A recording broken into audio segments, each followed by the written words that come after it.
Good morning, CWA family. My name is Reginald Small, and I am the CWA Executive Board at Large member for the Central Region, which represents District 4 and District 6. And it is my great honor to be here with you this morning to introduce our next speaker. Throughout his entire congressional career, this Congressman Emanuel Cleaver, has embodied exactly what it means to be a champion for labor.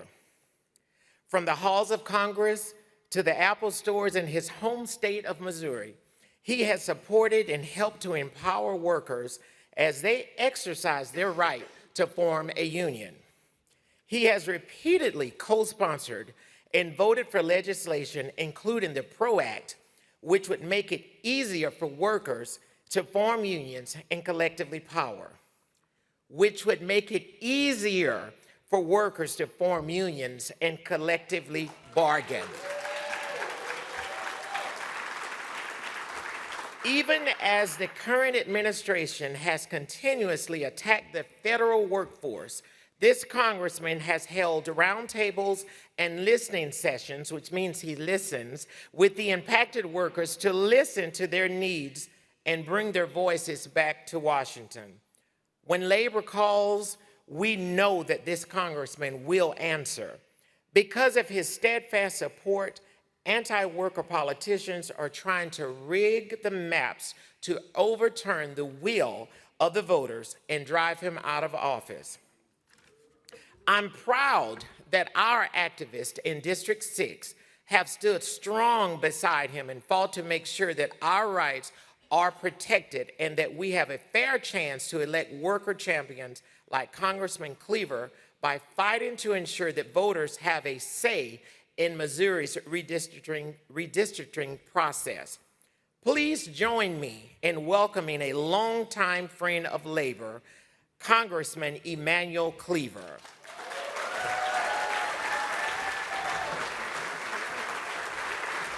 Thank you. Thank you.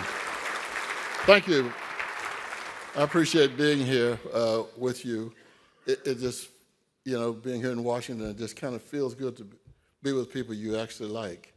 It's just so thank you for letting me just be around you for a few minutes, and my longtime friend, Claude Cummings. I was originally a Texan. I was born and raised in Texas and went to school there, and of course, your esteemed leader, and I met years ago, and he has been a blessing to me in my personal political life.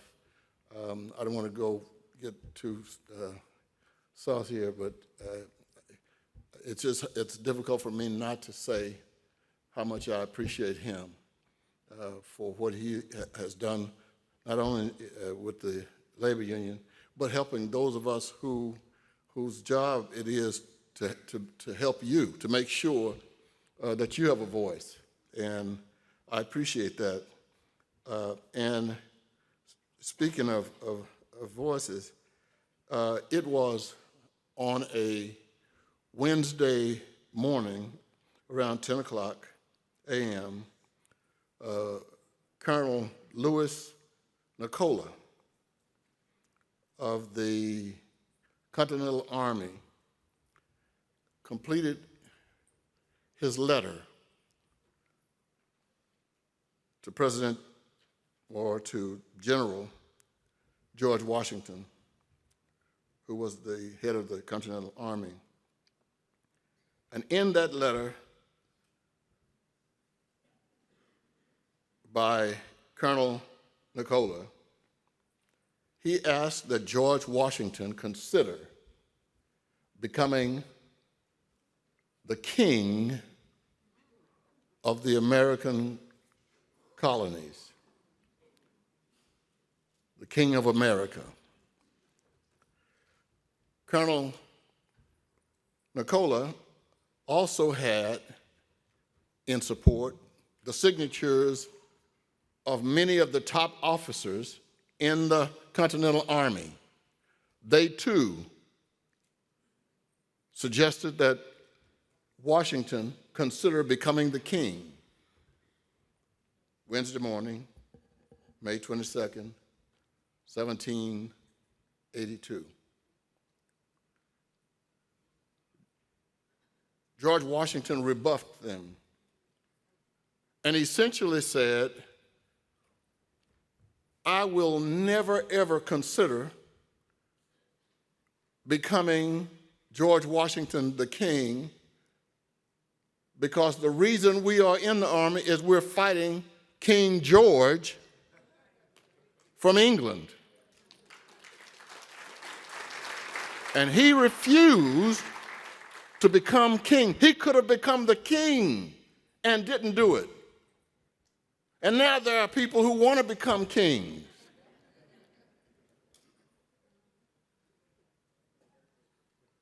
A flip,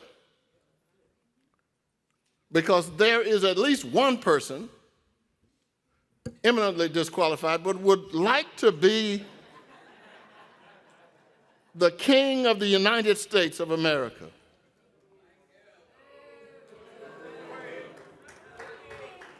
Not only did George Washington refuse to become the king, he had to almost engage in a fist fight because he would not consider a third term. He said, I'm going home. Somebody else can run the country. And because of that, we have established a system. But for Roosevelt, that's a whole unique situation because of the war. People have adhered to 2 terms. But every now and then,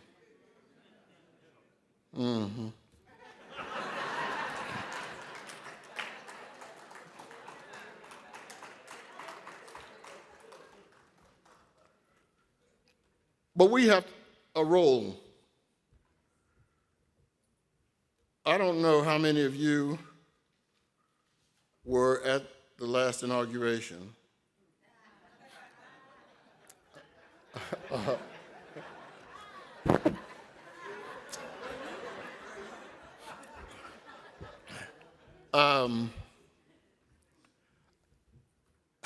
I felt like some of my colleagues, we didn't like it, we didn't want to be there, but we didn't want to do what some others have done, so we just went and sat in silence.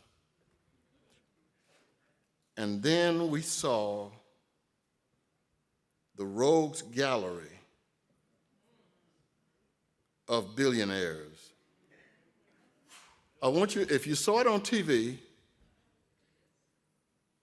Donald Trump was giving us a signal of what was to come. Elon Musk, Jeff Bezos, Mark Zuckerman, Tim Cook, all sitting there. 1% of the tax rate is what they pay. And we saw a revival of the robber barons. And they have just ripped us off since the inauguration and continuing to do so, ripping off the American people, the American workers. The president has almost tripled his wealth since being sworn in for a second term.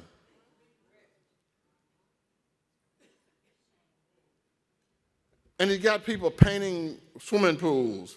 I know it's supposed to be called some other cute name, but no bid contracts. He goes over and knocks down half the White House without any vote of anything. Look, I represent Article 1. The first part of our government was created was the House of Representatives.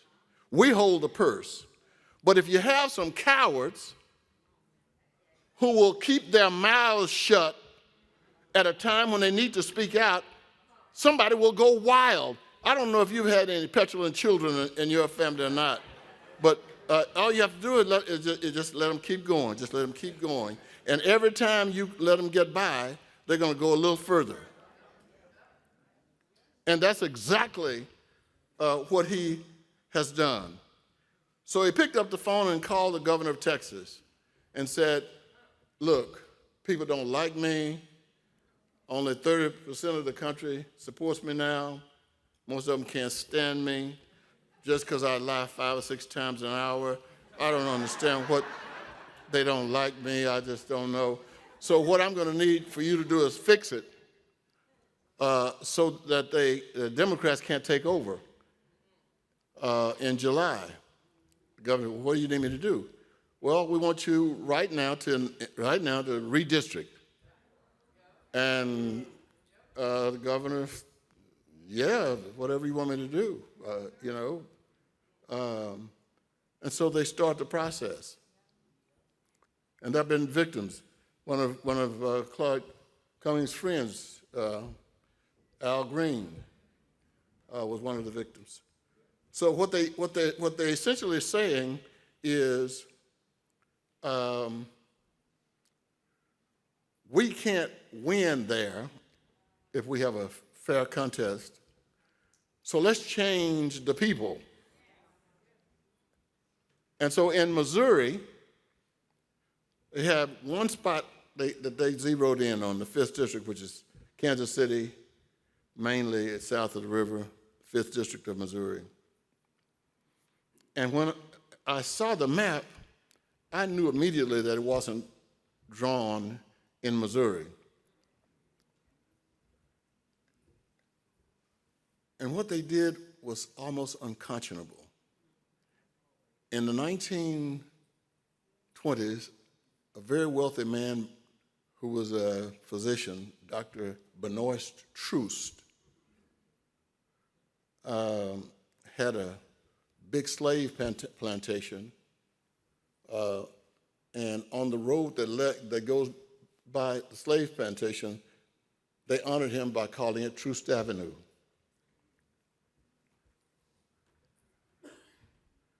In the 1930s, 40s, and 50s, they called it the Wall. The Wall. It was the wall that separated white people in the Kansas City areas from people of color. 10.5 miles straight through Kansas City. When I became the mayor, I worked with business leaders and community leaders. I said, we got to change this. The street had just gone down in decay, so people started pumping money in there, relocating businesses, even a new bank. The school district moved its facilities on the street. Right in the middle of doing all of this, the line was drawn in my district, right down Troost. The 5th District goes to Troost. And again, in 2026, there are people trying to awaken what we thought we were killing, which is division. We're supposed to have redistricting every 10 years, and the reason is because we have the census every 10 years. And every congressional district is supposed to have around 800,000 people, unless you're ignorant. And if you're ignorant, you don't count that. You just say, well, we think you probably have 7 people over here and 33 people over here. And so let's redistrict. I mean, you don't even need a high IQ. I mean, you could just be like in your 40s, 30s, or 40% in IQ. Or just if your IQ is just at room temperature. It should across your mind, this is not a good thing. This is not helpful. It's not good for the body politic. It's cheating. We did polling.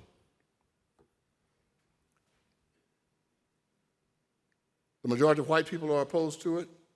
Majority of brown people are opposed to it. The majority of rural people are opposed to it. Majority of working people are opposed to it. Majority of African Americans are opposed to it. The majority of farmers are opposed to it. So who's for it?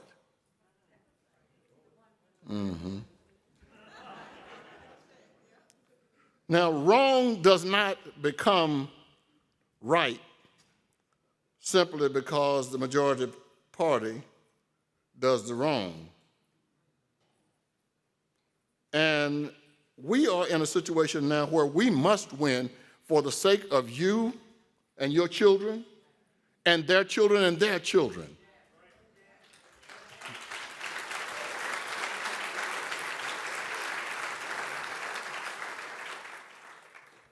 But let me just, I'm going to end. I didn't want to talk a long time, but I can't leave without telling you about my grandpa. My grandpa was a firebrand preacher down in East Texas.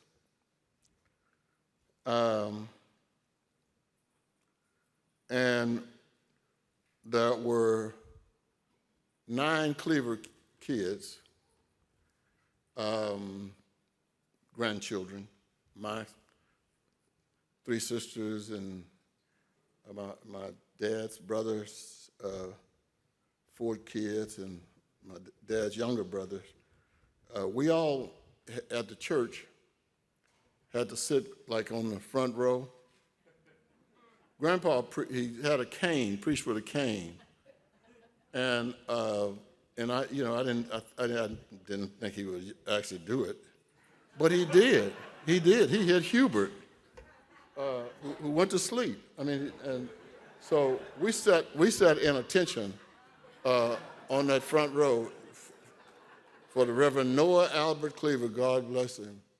And so I will never forget that Sunday. I'll never forget it. Grandpa had just preached in the old days. Those preachers wouldn't take up the offering until after the sermon.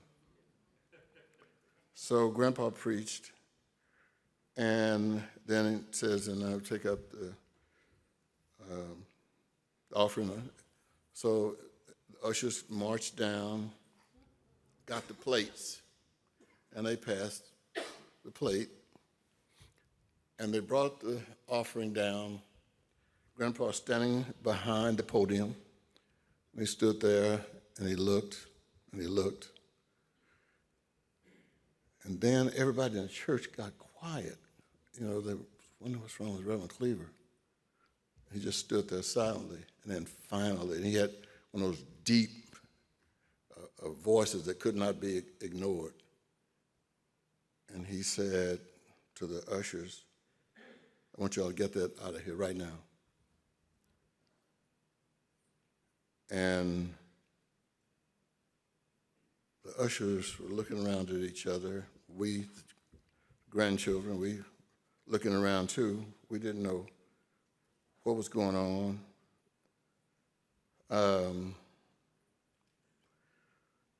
And the ushers just stood there.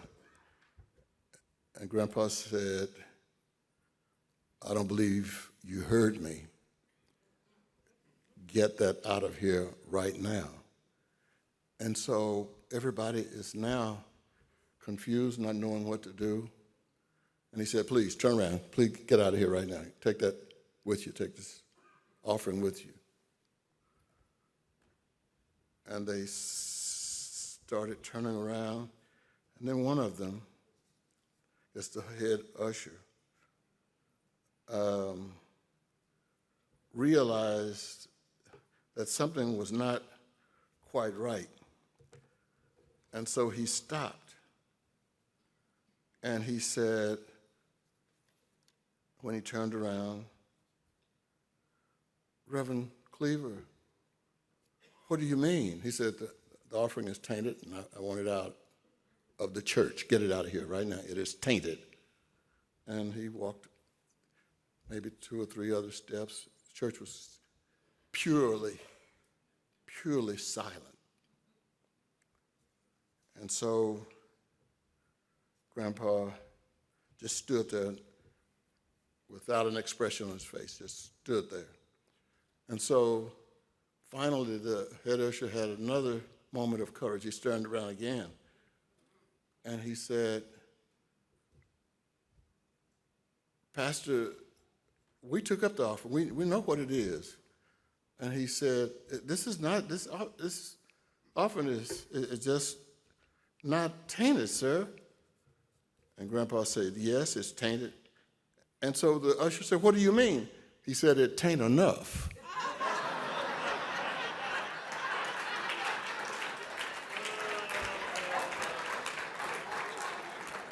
In 2026, $7.25 tain't enough. Having workers trying to figure out how to pay for their insurance because it tain't enough. The kind of engineering that we do as labor union deserves everything. Tain't enough, to all these corporate leaders. Tain't enough. Tain't enough.